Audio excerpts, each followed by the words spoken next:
Hello दोस्तों, स्वागत करते हैं आप सभी का अपने YouTube channel Mithila law study में। दोस्तों, हम लोग इतिहास पढ़ रहे थे और इतिहास में मध्यकालीन भारत पढ़ रहे थे। मध्यकालीन भारत में हम लोग दिल्ली सल्तनत की चर्चा कर रहे थे और हम लोगों ने देखा था कि किस प्रकार से सूफी संत हज़रत निजामुद्दीन औलिया के द्वारा जो भविष्यवाणी की गई थी गयासुद्दीन तुगलक के बारे में कि वह बंगाल से कभी दिल्ली वापस नहीं लौट पाएगा, वो सफल साबित होती है। और तुगलकाबाद वाले शहर में गयासुद्दीन तुगलक की मृत्यु हो जाती है लकड़ी के महल में दबकर। जैसे ही दोस्तों गयासुद्दीन तुगलक की मृत्यु होती है, उसका पुत्र मोहम्मद बिन तुगलक गद्दी पर बैठता है। दोस्तों, मोहम्मद बिन तुगलक का जो रूलिंग पीरियड होगा, शासनकाल होगा, ये 1325 से लेकर के 1351 ईस्वी के बीच का होगा। दोस्तों, मोहम्मद बिन तुगलक का जो एक्चुअल नेम होता है जौना खान होता है। ऐसा कहा जाता है कि मोहम्मद बिन तुगलक बहुत ही विद्वान था, दिल्ली सल्तनत का सबसे विद्वान शासक था। यह अनेक विषयों का जानकार था, जैसे गणित, खगोल शास्त्र, तर्कशास्त्र।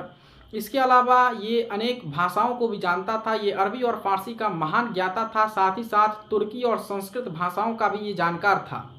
दोस्तों, मोहम्मद बिन तुगलक के बारे में ऐसा कहा जाता है कि ये बहुत ही विद्वान शासक था, किंतु इनके अधिकारी उतने विद्वान नहीं थे, पढ़े लिखे नहीं थे, जिस कारण इसके द्वारा जो भी बातें कही जाती थी वो ना तो अधिकारी को समझ में आता था और ना अधिकारियों के द्वारा जो बात कही जाती थी वो मोहम्मद बिन तुगलक को समझ में आता था। दोस्तों, मोहम्मद बिन तुगलक के द्वारा अनेक एक्सपेरिमेंट किए गए, जिस कारण इसे प्रयोगधर्मी भी शासक कहते हैं। लेकिन इनके द्वारा जो एक्सपेरिमेंट किए गए, जो प्रयोग किए गए, वो असफल रहे, जिस कारण इसे विद्वान मूर्ख शासक भी कहते हैं। दोस्तों, मोहम्मद बिन तुगलक के द्वारा पहले बात तो ये किया गया कि मोहम्मद बिन तुगलक के समय में चांदी का जो वैल्यू था ये इंक्रीज़ होता है। चांदी के वैल्यू के इंक्रीज़ होने के कारण आयात कम हो जाता है चांदी का, जिस कारण जो रिजर्व थे, स्टॉक थे चांदी का, वो कम पड़ने लगता है। जिस कारण मोहम्मद बिन तुगलक के द्वारा सांकेतिक मुद्रा, जिसे हम लोग प्रतीकात्मक मुद्रा, टोकन करेंसी के नाम से जानते हैं, उसको चलन में लाया जाता है। अर्थात चांदी के सिक्के के बदले तांबे के सिक्के का प्रचलन किया जाता है और ऐसा कहा जाता है कि तांबे का सिक्का और चांदी के सिक्के के वैल्यू को बराबर कर दिया जाता है। लेकिन दोस्तों, जल्द ही ये निर्णय वापस लेना पड़ता है। इसके कई सारे रीजन थे, क्योंकि ये निर्णय बहुत ही जल्दीबाजी में ले लिया गया था और इसकी तैयारियां अभी पूर्ण नहीं थी। दूसरा, जैसा कि हमने बताया कि अधिकारी इनके उतने विद्वान नहीं थे जितना मोहम्मद बिन तुगलक विद्वान था। इस कारण अधिकारियों को ये नीतियां समझ में ही नहीं आती है कि ये क्या हो रहा है और अधिकारियों के द्वारा सहयोग ही नहीं किया जाता है। तीसरा, एक और कारण ये आता है कि जो विदेशी व्यापारी थे उनके द्वारा इस प्रकार के तांबे के सिक्के को लेने से इनकार कर दिया गया। चौथी बात दोस्तों ये भी सामने आती है कि उस समय की जो जनता थी उनके द्वारा अपने घर पर ही टकसाल बना लिए गए और सिक्के ढाले जाने लगे तांबे का, जिस कारण ये नीतियां तुरंत असफल हो गई। दोस्तों, दूसरा, मोहम्मद बिन तुगलक के द्वारा अपनी राजधानी को दिल्ली से देवगिरी हस्तांतरित किया जाता है और ये किया जाता है 1327 ईस्वी में। इसके भी पीछे कई इतिहासकारों ने अपने अपने कारण दिए हैं। कुछ इतिहासकार का कहना है कि जो मंगोल आक्रमण, तरमासीन के आक्रमण से रक्षा हेतु इनके द्वारा अपनी राजधानी को दिल्ली से दौलताबाद ले जाया गया। लेकिन इब्न बतूता ने अपनी पुस्तक रहला में ऐसा लिखा है कि जो मोहम्मद बिन तुगलक था वो दिल्ली की जनता को दंडित करने के लिए इस प्रकार के कार्य किए थे, अपनी राजधानी को हस्तांतरित करने का। दोस्तों, कुछ इतिहासकारों के द्वारा ऐसा भी कहा जाता है कि दक्षिण भारत में बहुत ज़्यादा विद्रोह होने लगे थे। टोटल दक्षिण भारत में इनके समय में 27 विद्रोह हुआ, जिस कारण इस विद्रोह को दबाने के लिए दिल्ली से दौलताबाद राजधानी हस्तांतरित कर दी गई। दोस्तों, ये राजधानी दिल्ली से देवगिरी हस्तांतरित की गई थी, लेकिन देवगिरी का नाम बदल करके मोहम्मद बिन तुगलक के द्वारा दौलताबाद रखा गया था। लेकिन दोस्तों, विंध्याचल पर्वत, नर्मदा नदी और सतपुड़ा को पहाड़ी के करने के बाद हम लोग दौलताबाद पहुँचते हैं।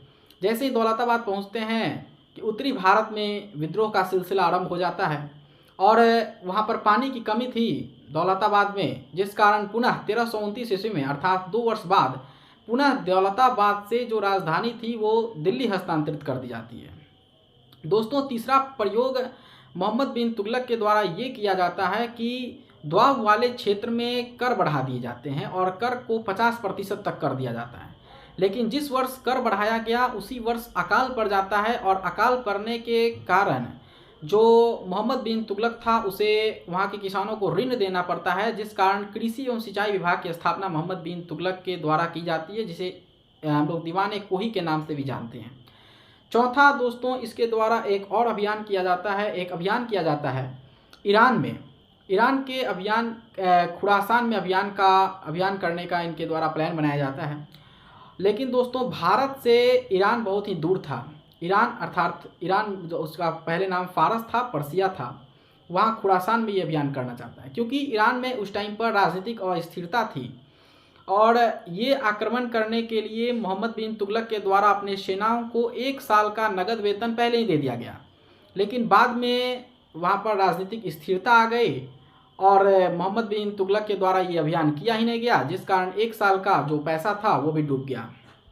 इसके बाद दोस्तों मोहम्मद बिन तुगलक के द्वारा उत्तराखंड के कुड़ाचील में अभियान किया जाता है, जिसे हम लोग कुड़ाचील का भी अभियान जानते हैं नाम से।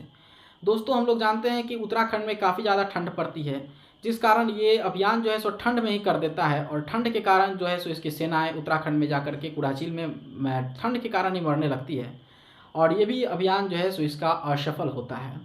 दोस्तों मोहम्मद बिन तुगलक का इस प्रकार से कई सारे असफल होने के कारण इसे एल्फिंस्टन ने अपनी पुस्तक हिस्ट्री ऑफ इंडिया में भारत के इतिहास में पागल शासक का दर्जा दिया है। दोस्तों मोहम्मद बिन तुगलक जो था ये धार्मिक रूप से सहिष्णु था, क्योंकि ऐसा हमें इतिहास में देखने को मिलता है क्योंकि इनके दरबार में 2 जैन आचार्य राजशेखर और जैन प्रभुसूरी रहा करते थे। इसके अलावा इसके द्वारा हिंदुओं के जो त्यौहार थे उसे अपने दरबार में मनाया जाता था और हिंदुओं को भी उच्च पद दिए गए थे और इनके द्वारा जो उलेमा वर्ग थे, जो मौलवी लोग थे, उनके भी अधिकारों को कम कर दिया गया, उनके साथ आम नागरिक जैसा व्यवहार किया जाने लगा। दोस्तों मोहम्मद बिन तुगलक जो था ये कभी कभी अपनी नीतियों के लिए जाना जाता था, कभी कभी ये ज़्यादा अपराध करने पर भी क्षमा कर दिया करता था और कभी कभी छोटे मोटे अपराध करने पर भी भयंकर सज़ा दे दिया करता था, कठोर सज़ा दे दिया करता था। दोस्तों दिल्ली सल्तनत में मोहम्मद बिन तुगलक के समय में सबसे ज़्यादा विद्रोह हुए। दक्षिण भारत में टोटल 27 और उत्तरी भारत में टोटल 8 विद्रोह हुए, तो टोटल 34 विद्रोह दिल्ली सल्तनत में मोहम्मद बिन तुगलक के समय में होते हैं। दोस्तों अफ्रीका के उत्तरी पश्चिमी देश मोरक्को से एक यात्री आता है जिसका नाम है इब्न बतूता, जो मोहम्मद बिन तुगलक के समय में ही आता है और इसके द्वारा पुस्तक जो लिखा गया वो रहला था, जिसे हम लोग सफ़रनामा के नाम से भी जानते हैं।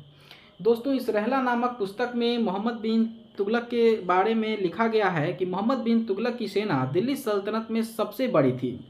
3 जगहों को छोड़कर पूरे हिंदुस्तान पर मोहम्मद बिन तुगलक का अधिकार था और ये 3 जगह थे दोस्तों, कश्मीर, बलूचिस्तान, राजपूताना।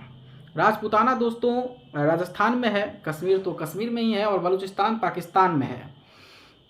दोस्तों इसके अलावा इब्न बतूता लिखते हैं कि मोहम्मद बिन तुगलक दिल्ली सल्तनत में एक धर्मनिरपेक्ष राज्य की स्थापना की थी और इनके द्वारा तुगलकाबाद में स्वर्ण जड़ित ईंटों से एक महल का निर्माण करवाया गया था। तो मोहम्मद बिन तुगलक के द्वारा जहांपनाहबाद नगर को बसाया गया था दिल्ली के समीप।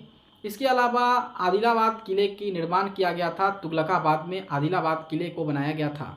दोस्तों इब्न बतूता ने अपनी पुस्तक रहला में ऐसा भी लिखा है कि मोहम्मद बिन तुगलक जो था वो दिल्ली सल्तनत का पहला ऐसा शासक था जिसके द्वारा सती सिस्टम को रोकने का प्रयास किया गया। दोस्तों 1351 ईस्वी में एक विद्रोह होता है सिंध में, जिसे हम लोग ठट्टा का विद्रोह के नाम से जानते हैं और इस विद्रोह को दबाने के लिए मोहम्मद बिन तुगलक जाता है और वहाँ पर इसकी तबीयत खराब होने के कारण मोहम्मद बिन तुगलक की मृत्यु हो जाती है।